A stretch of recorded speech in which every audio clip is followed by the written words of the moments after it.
Welcome all for this another video which is a continuation of the previous video। और इस video में हम Biot Savart law और Coulomb's law ये दोनों के बीच में सिमिलैरिटी और डिफरेंसेस के बारे में बात करेंगे।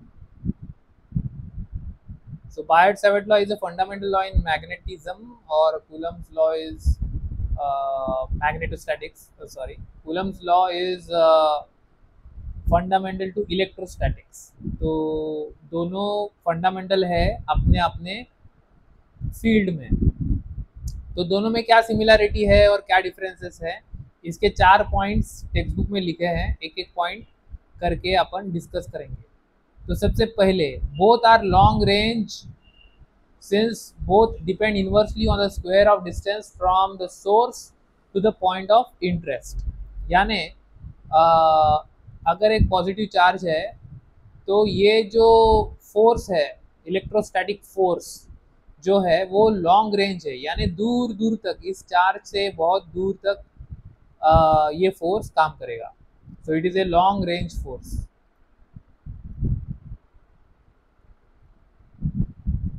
और ये जो लॉन्ग रेंज इसको नाम दिया है, it is basically in comparison to nuclear forces. तो न्यूक्लियर फोर्सेस में जो न्यूक्लियस होता है, न्यूक्लियस के अंदर पॉजिटिव पॉजिटिव नज़दीक नज़दीक होते हैं, दे शुड रिपेल, लेकिन रिपेल नहीं होते, उल्टा एक दूसरे को अट्रैक्ट करते हैं। तो अट्रैक्ट इसलिए करते हैं क्योंकि लिए न्यूक्लियर फोर्स जो होता है वो शॉर्ट रेंज फोर्स होता है। अगर दो पॉजिटिव चार्ज एक दूसरे के एकदम करीब आ गए तो उनमें रिपल्शन की जगह पे अट्रैक्शन हो जाता है। So that is a short range force. So उसके ही कॉन्ट्रास्ट में ये टर्म एस्टेब्लिश किया है कि long range force, electrostatic force is a long range force. So is true for magnetism. तो ये अगर वायर है तो वायर के दूर दूर तक मैग्नेटिक फील्ड तैयार होगा। So this is point number 1। The principle of superposition applies to both fields. तो दोनों फील्ड्स को प्रिंसिपल ऑफ सुपरपोजिशन अप्लाई होता है, यानी अगर एक से ज़्यादा चार्जेस है तो किसी पॉइंट पे what will be the net electric field, it will be the addition of the electric field due to individual charges, a vector addition. So is true for magnetic field also. तो अगर एक से ज़्यादा wire है, किसी भी randomly direction में जा रहे हो, कोई कैसा भी कॉन्फ़िगरेशन हो, अगर एक से ज़्यादा वायर है तो वो मैग्नेटिक फील्ड आपको ऐड करना पड़ेगा। हर एक पॉइंट पे इंडिविजुअल मैग्नेटिक फील्ड्स आपको ऐड करने पड़ेंगे। सो that is basically principal of superposition. In this connection note that the magnetic field is linear in the, अभी देखो ये आगे वाला पॉइंट जो है वो थोड़ा सा अलग से कंसिडर किया तो भी चलेगा, लेकिन लिखा है टेक्स्ट बुक में तो अपन पढ़ेंगे इसको। In this connection, note that the magnetic field is linear in the source ideal। अभी ये समझना थोड़ा सा जरूरी है कि लीनियर इन द सोर्स यानी सोर्स के अंदर,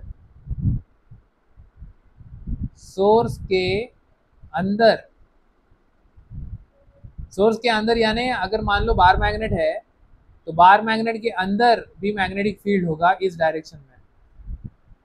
बार मैग्नेट के बाहर मैग्नेटिक फील्ड का डायरेक्शन ये है, लेकिन अंदर जो मैग्नेटिक फील्ड का डायरेक्शन है वो इस डायरेक्शन में होता है, इस डायरेक्शन, नॉर्थ साउथ से नॉर्थ होता है अंदर, बार मैग्नेट के अंदर। लाइकवाइज अगर कोई, अभी तक हम पॉइंट चार्ज को डिस्कस करते आए हैं, पॉइंट चार्ज के अंदर हम बात नहीं कर सकते, उसके अंदर के बारे में बात नहीं कर सकते। लेकिन अगर मान लो एक सॉलिड मेटल है या फिर सॉलिड सब्सटेंस है जिसके ऊपर चार्ज है, कुछ चार्ज यूनिफॉर्मली स्प्रेड है उसके सरफेस पे, तो ये जो पूरा ऑब्जेक्ट है उसको पूरा चार्ज माना जा सकता है। तो चार्ज के अंदर फोर्स कैसा है, तो वो है लीनियर यानी it varies linearly with distance.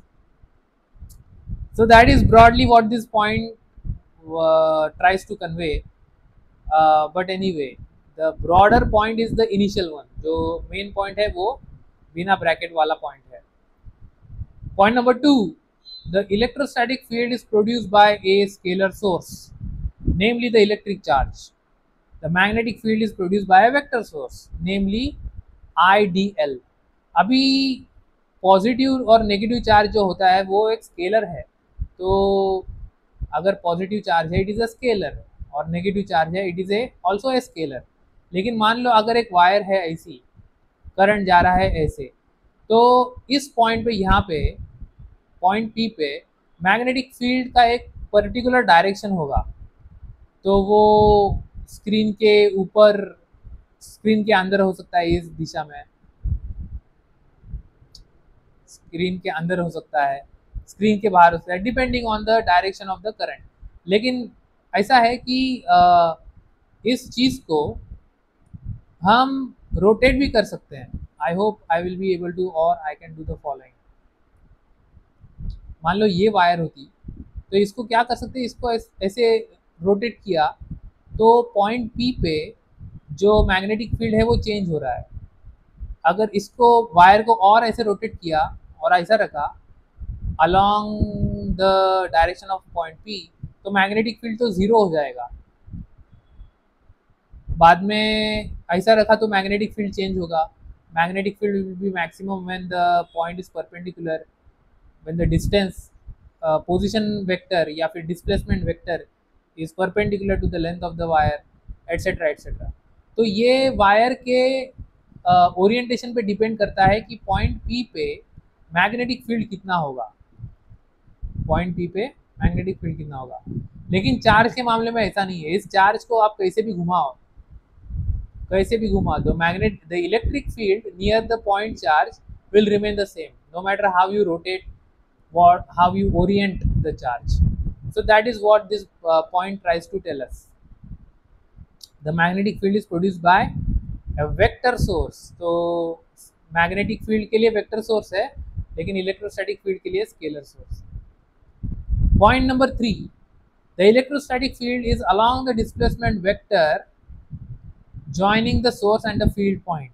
The magnetic field is perpendicular to the plane containing the displacement vector and current element IDL. So displacement vector basically is a vector, is like a position vector which is considered from the source to the point in question. So suppose this is the source charge Q, and this is the point P in question. So what textbook is saying is that the electric field is along the line joining the source and the point. So this is the line joining the source and the point. So this electric field produced by the charge is along this line. So this is a line. As you must have studied in your lower grades, line has two ends, and in both the ends you have an arrow. Now somewhere along this line is the electric field. Notably along I mean line के ऊपर line draw नहीं कर सकता, दिखेगा नहीं, इसलिए side में थोड़ा सा draw कर रहा हूँ. So namely along this line, this is the electric field like this. Okay, the length of the arrow is proportional to the magnitude of the vector. लेकिन मैग्नेटिक मैग्नेटिक फील्ड के case में क्या हो रहा है, अगर तुम्हारे पास ऐसा वायर है और ऊपर की तरफ करंट जा रहा है, तो पॉइंट P पे जो इलेक्ट्रिक फील्ड है it is not along the plane, along the plane carrying the point P and the current I. It is perpendicular to the plane carrying the point P and current I. So in this case if you apply the right hand rule, तो तुमको तुम्हारा thumb जो है, तुम्हारे curl fingers जो है वो wire के यहाँ से ऐसे कर्ल होने चाहिए, वायर के अंदर से ऐसे कर्ल होने चाहिए, और and this is your thumb. So wire के नीचे से ऐसे कर्ल होने चाहिए. So this goes like this. So here it will be into the paper, into the screen, perpendicular to the screen. The magnetic field is perpendicular to the screen, into the screen. and that is exactly what it is written in this uh, point number 3. The magnetic field is perpendicular to the plane containing the displacement vector r and current element idl. ठीक है. There is an angle dependence in the Biot-Savart law which is not present in the electrostatic case. In figure 4.7, the magnetic field at any point in the direction dl is 0. Along this line, theta is equal to 0, sine theta is equal to 0, and therefore the magnitude of magnetic field is 0. तो angle dependence तो है, कैसे बोल सकते हैं? इसका qualitative explanation भी है, क्वांटिटेटिव एक्सप्लेनेशन भी है. क्वांटिटेटिव एक्सप्लेनेशन है कि ये फॉर्मूला को अगर आप देखोगे तो इस फॉर्मूला में थीटा है. तो अगर थीटा है तो हम कह सकते हैं कि एंगल डिपेंडेंस है. There is angle dependence present. ठीक है. So that is the basic idea. Coulomb's law में क्या है? कूलम्स लॉ में Q अपॉन आर स्क्वायर. इसमें कहीं पे भी थीटा नजर आ रहा है क्या? थीटा नजर आ रहा है क्या? नहीं. सो एंगल डिपेंडेंस नहीं है इलेक्ट्रिक फील्ड के मामले में, कूलम्स लॉ के मामले में. सो that is point number 4. Okay. And along dl the magnetic field is 0 because the angle between dl and displacement vector is 0, and hence you have dB is equal to 0. There is an interesting relation between epsilon naught, the permittivity of free space, जो electrostatic से related है, and mu naught, permeability of free space, which is related to magnetostatistics, and the speed of light. तो ये तीन चीजें epsilon naught, mu not और सी, इन तीनों के बीच में एक रिलेशन है, यानी एक इक्वेशन है जो इन तीनों को इन्वॉल्व करता है. और वो इक्वेशन क्या है? वो इक्वेशन है ये, epsilon naught mu naught is equal to 1 by c square.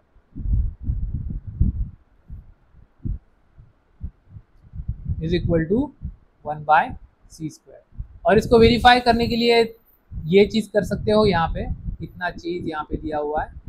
So basically you have to plug in the values of epsilon naught and mu naught. Sorry, 1 by 4 pi. यहाँ पे देखो क्लेवर चीज़ किए है, एक क्लेवर चीज़ किया है. एप्सिलॉन नॉट म्यू नॉट को आपने 4 पाई एप्सिलॉन नॉट और mu naught upon 4 pi. So basically you are multiplying 4 pi upstairs and downstairs, which is fair. Nothing is changing in this. Or 4 pi epsilon naught is reciprocal of 1 by 4 pi epsilon naught, which is 9 into 10 raised to 9. तो इसका value होगा 1 by 9 into 10 raised to 9 into mu naught by 4 pi. Mu naught by 4 pi is how much? 10 raised to minus 7. तो इसको अगर calculate किया जाए तो आपको मिलेगा 9 into 10 raised to 9 plus 7, which is 1 by 9 into 10 raised to 16, and this can be written as 1 by 3 into 10 raised to 8 whole square, and 3 into 10 raised to 8 is nothing but c, the value of speed of light. Speed of light in vacuum is 3 into 10 raised to 8 SI units, meter per second, SI units. So this is what you have, 1 by c square. So what did we begin with? We began with epsilon naught mu naught, and we ended with 1 by c square. So what do we have? Epsilon naught mu naught is equal to 1 by c square, and this is the relation between permittivity of free space, permeability of free space, and the speed of light in vacuum. So these are all differences and similarities between Biot-Savart law and Coulomb's law. अभी ये final चीज देखते हैं क्या लिखा है. We will discuss this connection further in chapter 8 on the electromagnetic waves. तो इस रिलेशन को फर्दर डिस्कस किया जाएगा चैप्टर नंबर 8 में. Since the speed of light in vacuum is constant, the product mu naught epsilon naught is fixed in magnitude. choosing the value of either epsilon naught or mu naught fixes the value of the other. In SI units, mu naught is fixed to be equal to 4 pi into 10 raised to minus 7 in magnitude. So this is what we have. अगर ये जो equation दिख रहा है यहाँ पे, ये तीनों चीज़ें जो हैं एप्सिलॉन नॉट, म्यू नॉट और सी, तीनों कांस्टेंट्स हैं, कांस्टेंट्स इन फिजिक्स। तो तीनों में से दो का अगर वैल्यू फिक्स किया तो तीसरे का वैल्यू कैलकुलेट किया जा सकता है। तो ऐसा है। तो बेसिकली क्या है कि एप्सिलॉन नॉट की वैल्यू एक्सपेरिमेंटली फाइंड की फॉर एग्जांपल, म्यू नॉट की वैल्यू एक्सपेरिमेंटली फाइंड की फॉर एग्जांपल, तो सी का ये जो वैल्यू है, सी का वैल्यू जो है वो थियोरेटिकली फाइंड कर सकते हैं। सो दैट इज द थिंग। और इसको आप डिटेल में पढ़ोगे चैप्टर नंबर 8 में। So I hope this was clear and अगले लेक्चर में सेक्शन 4.5